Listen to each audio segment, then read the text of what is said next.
اینجا قرار گرفتیم از این سوالهای رمضانی. ما در مبحث دهم رسیدیم در باب نیت در روزه. باب نیت در روزه. ما المقصود بنیت الصيام؟ مقصود از نیت در روزه چی است؟ مقصد از نیت نمودن در روزه‌گیری چی است میگوید؟ میفرماید که مقصد از روزه گرفتن، مقصد از نیت در روزه گرفتن آن است که انسان بداند که فردا بر او روزه واجب است و هنگامی که دانست که فردا بر او روزه واجب است، سپس با قصد، با عزم، یا که قصد و عزم نماید که این روزه فریضه است، این روزه روزه بدارد. و اگر روزه نافله باشد قصد کند، قصدی وای چی از شب و چی از روز باشد اشکال ندارد. اما روزه فرضی از شب نیت کرده می شود که نیت محلش قلب است.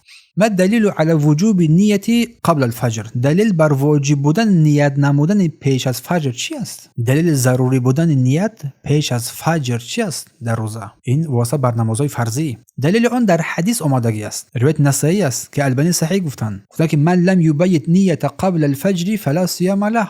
کسی که نیت رو پیش از فجر ثابت نکند، نیت نکند که محلش قلب است، روزه ای ندارد. پس دلیل نیت روزه که باید از شب نیت کرده شود ان همین است. حدیث رسول صلی الله علیه و سلم. و سپس میفرماید که سوال نوبتی ماذا یراد بتبییت نیه من الفجر فی رمضان؟ از ثابت کردن نیت پیش از فجر در ماه رمضان چی مراد است؟ ثابت نمودن نیت که پیامبر گفتن که نیت رو پیش از هر کی نیت رو پیش از فجر ثابت نکند روزه ندارد. چی معنا دارد این؟ مرادش این است که عبادت پیش از فجر، پیش از فعل، پیش از انجام با نیت باید شروع بگردد. یعنی که پیش از انجام این فعل نیتی باید از او پیش بگذرد، چون هر عمل، هر عبادت شرط اساسی آن این نیتش است و شرط آن چیزی است که پیش از آن که تو هر عبادتی رو انجام بدی باید بر آن نیت داشته باشی که در هر عبادت نیت محل وای قلب است. از برای چیز میخیزی پس وای حرکتی که مقصود است، عملی است. آیا در نیت تلفظ با زبان آوردن شرط است و بگویی که نیت کردم بگذارم روزه ماه رمضان را مثلا؟ آیا این شرط است؟ آیا این ضرورت دارد؟ آیا این اساس دارد؟ جواب این که نیت کردن با زبان نه در کتاب الله ثابت است و نه در سنت پیامبر صلی الله علیه و ثابت است، نه در اقوال صحابه ثابت است و نه از علماهای بزرگوار که آنها نیت رو با زبان ابراز کرده باشند. هیچ یک صحابه چنین کار نکردند، چی در روزه فرض باشد چی در روزه نفل، هیچ یک از آنها این کارو نکردند. پس چیزی که در زمان آنها دین بود در این زمان در زمان ما آن چیز دین است. چیزی که در زمان آنها دین نبود امروز برای ما دین شده نمیتواند. پس سوال نوبتی کی ثابت شدن نیت برای روزه رمضان شرط شمرده می شود؟ نیت برای روزه رمضان کی ثابت می شود و کی شرط شمرده می شود؟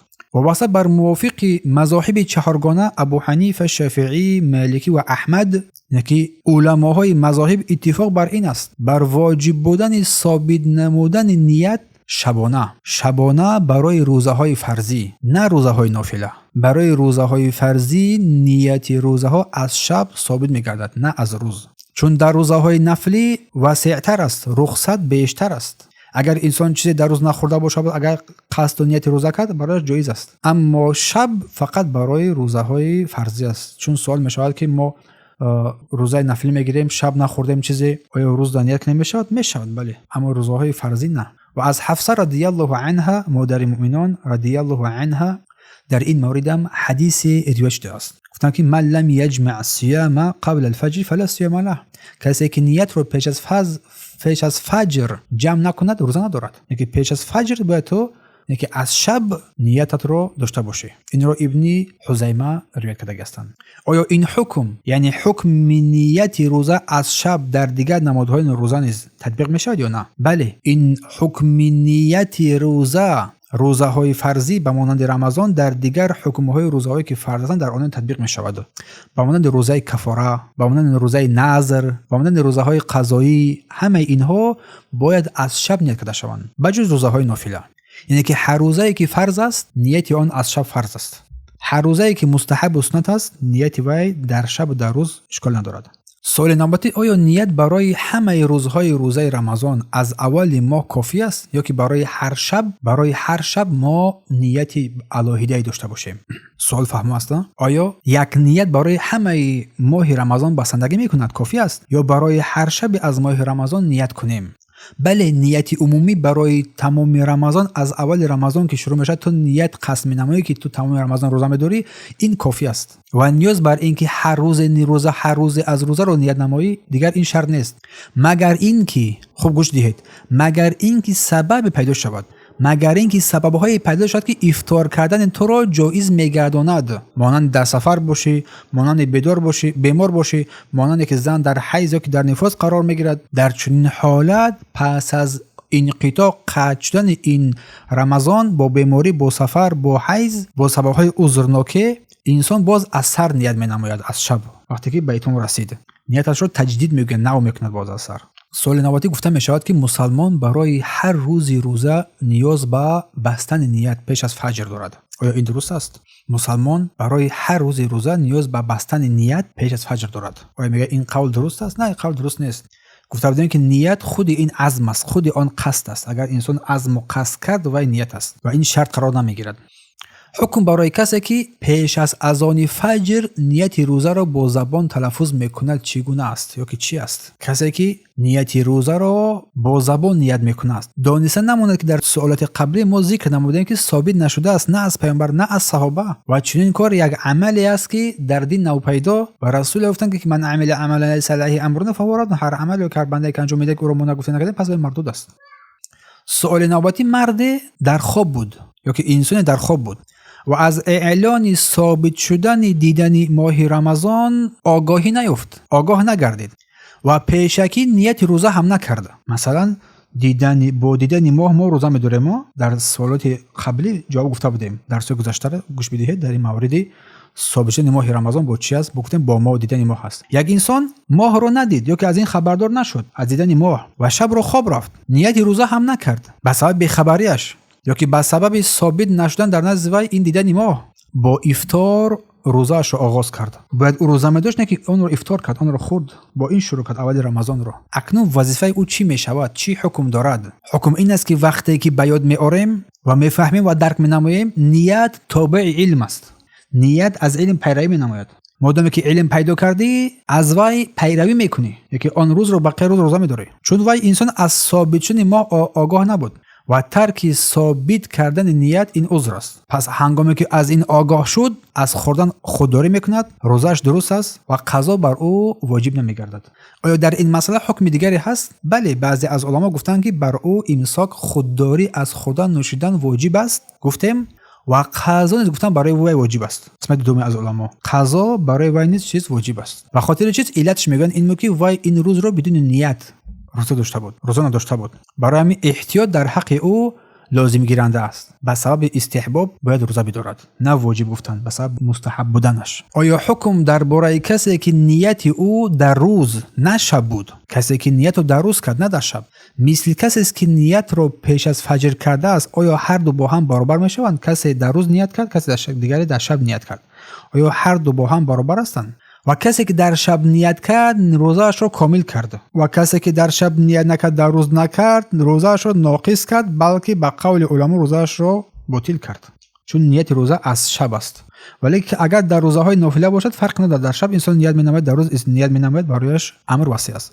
و دلیل بر این که در روزه عاشورا رخ داده بود. ربیعه بنت معوذ میگوید که پیامبر صلی الله علیه و سلم صبح روز عاشورا بدیهات به قبا از انصار فرستاده شد و گفتن کسی که اگر که سحر شده باشد افطار کرده باشد باقی مانده روز رو روزه بداره گفتن، و کسی که سحر روزه گرفته باشد یا که سحر چیز نخورده باشد باقی مانده روز رو روزه بدارد.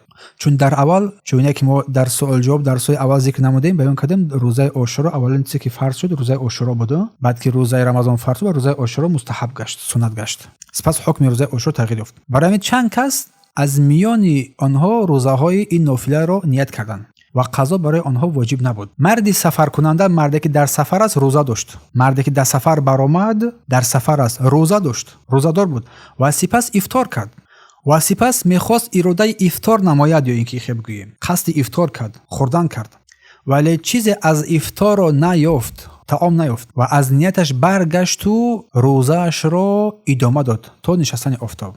آیا روزه این شخص درست است یا نه؟ فهمیدین سوال را؟ یک انسان مسافر است، قصد افطار کردن رو داشت، قصد افطار کردن کرد ولی که چیز نکرد، چیز نخورد. یا که اگر ما واسطرش بگیم یک از قصد روزش رو خوردن رو کرد و سپس نخوردش، از قصدش گشت، از نیتش گشت، روزش درست است یا نه؟ اگر کسی که اراده قصد روزه خوردن رو کرد، روزه اش دیگر درست نمی شود و قضا بر او واجب است. اگر خورده باشد نخورده باشد، اگر نیت خوردن رو کرد، روزه انسان برای کفاره، برای قضا واجب می گردد. سپس می فرماید که حکم تعلیق نیه علی وجود طعام، حکم بستن نیت وابسته بر بودن طعام چگونه است؟ وابسته بر بودن نبودن طعام انسان چگونه قصد نیت می نماید.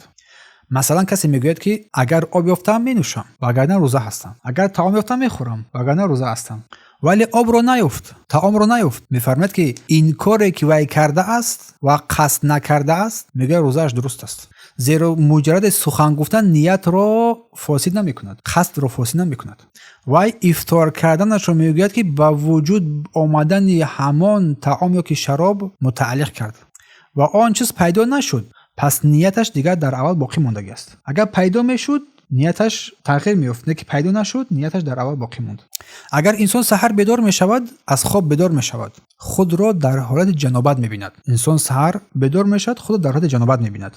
آیا در این حالت برای او جایز است که قصد نیت نماید؟ آیا روزه اش درست میشود؟ بله، روزه اش درست میشود، زیرا رسول الله صلی الله علیه و سلم صبح را در حالت جنابت از علاقه جنسی فرا گرفت و روزه داشتند. اما کسی که اگر که در این سحری های رمضان اگر در حالت جنابت بود، علاوه بر این که روزهش صحیح می شود، به شرطی که اگر که پیش از صبح اگر که با نزدیکی کرده باشد، اگر پیش از صبح نزدیکی کرده باشد و این رو تأخیر بماند، به تأخیر اندازه که بعد صبح غسل نماید از برای نماز، برخوردش نماز، روزهش باطل فاسد نیست. نه که اگر هنگام صبح اگر جماع کرد، روزش باطل است و برای او کفاره لازم میگردد و برای او جایز نیست که غسل را دیر بماند از برای ادا کردن نماز. برای جایز نیستین. مرد روزه داشت یا که انسان روزه داشت و وقتی افطار، وقتی نشستن آفتاب، وقتی افطار خواب رفت تا اینکه در اذان صبح بیدار شد. آیا حالا این حالت برای وی لازم است، واجب است که روزه بدارد یا افطار بکند؟ بله، روزه گرفتن روز دوم برای وی لازم میگردد، روزه اش را ادامه میدهد، زیرا وی از اول رمضان قصد و نیت روزه را کرده بود. تا دمی که نیت روزه داشتن انسان باقی است، روزه اش درست صحیح است و بر روزه اش هیچ ضرری هم نمیرسد. اگر در روز آخر از رمضان شبهه کنیم که این روز عید است یا که روز رمضان است، روز فطر است یا که روز رمضان است و چیزی برای ما قاطعانه نشده باشد، پس حکم تردید در همین شک کردن بین نیت روزه و افطار روزه چی است؟ چیکار باید کرد؟ برای همین در اینجا واجب میگردد در ابتدا ثابت بودن و در اصل بر باقی بودن حالت پیشینه که روزه هست. اگر انسان شک کرد به حالت پیشینه، این رو تو تصدیق می‌نمایی که روزه هست. اگر یگام علامتی نبود برای مردم آشکار میشد تا روزهشون رو بخورن، اما علامتی نبود، اصل باید انسان روزه رو نگاه بدارد، نخورد. از این رو میفرماید که چون این روز تا دمی که برآمدن ماه پیدا نیست، ثابت نشده است، انسان در رمضان قرار دارد و رمضان شمرده میشود. اگر واقعا ماه برآمد، این مسئله رنگش دیگر میگیرد. برای انسان در این حالتی که انسان شک مینماید که امروز روزه است یا که روزه نیست، برای وی واجب میگردد که روزه رو بدارد در آخر رمضان در نظر دارد، زیرا اصل در باقی ماندن رمضان است. چون یک سال گذشته همین خشته بود در ما، گمان کردن که فردا عید است ولی که فردا برای ما روزه بود. آیا نیت در روزهای نفل از نیت در روزهای فریضه فرق دارد؟ بله، نیت برای روزهای نفل ممکن است که در قسمت از روز اگر انسان چیزی نخورده باشد روزه بدارد، به شرطی که پیش از آن چیزی نخورده باشد. اما روزهای فرضی از شب نیت می شود. آیا زنی که در حالت حیض قرار دارد و پیش از قطع شدن حیضش نیت روزه فردا را از بیگاه کند، جایز است که شب یا که پیش از دمیدن صبح خونی وی قاق می شود، حیض وی قاق می شود؟ آیا نیت وی درست است؟ پیش از قاق شدن نیت نماید. در این مورد این بر میگردد به طبق عادت زن. اگر طبق عادتش بداند که پگاه یا که این بگاه وای پاکیزه می شود، پس روزه‌اش درست می شود که فردا روزه بدارد. و کسی نیت روزه کرد، سپس گفت که ان شاء الله، با قلبش که با زبانش گفت ان شاء الله روزه می‌دارم. حکم چنین تلفظ چی است میگوید؟ اگر مقصدش برطرف کردن نیت باشد یا که مقصدش برطرف کردن نیت نباشد، دور کردن نیت نباشد، بلکه نیتش گذاشتن این زندگی تا پایان عمر، این را بر ان شاء الله با مشیت الله بگذارد که ان شاء الله که اگر الله خواسته باشد من فردا روزه می‌دارم، به نیت انسان ضرر نمی‌رساند. اما قصدش قصد معلق باشد، قصد شبهه باشد، قصد انسان قصد شبهه، ان شاء الله روزه می‌دارم، این رو بر منشأت الله متعلق نکنه، بلکه با شک و تردیدش که فردا میگیرم یا نمیگیرم، در این حال روزه انسان درست نمیگردد. کسی نیت روزه کرده، در شب نیت روزه کرد، ولیکن سپس تا پیش از اذان دوم، اذان سحری خورد، آیا نیت او باطل می شود؟ اذان دوم میگیم شاید اذان دوم را ما شاید 90% مردم شاید نشوندگی باشد. اذان یکم مردم نشوندن کجاست از اذان دوم. اگر در دولت عرب بینگری خاصن در دهات در نزد مشایخ میبینی که حالا 1 ساعت بر اذان بومده یا که 2 ساعت بر اذان بومده مونده است، اذان داده می شود. بلند اذان گفته می شود. در نصف شب مردم میخیزند، تورات میگیرند، نماز میخوانند، چه زیباست، چه لذت‌هایی دارد. میگوید که کسی نیت روزه کرد، سپس تا پیش از اذان دوم، اذان سحر خورد، آیا نیت او باطل می شود؟ نه، نیت وی باقی است. چون بازداشتن خوردن از برای روزه این فقط با اذان دوم نه با اذان اول. اذان دوم است، دمیدن صبح اذان دوم است، نه اذان اول. بارک الله فیکم.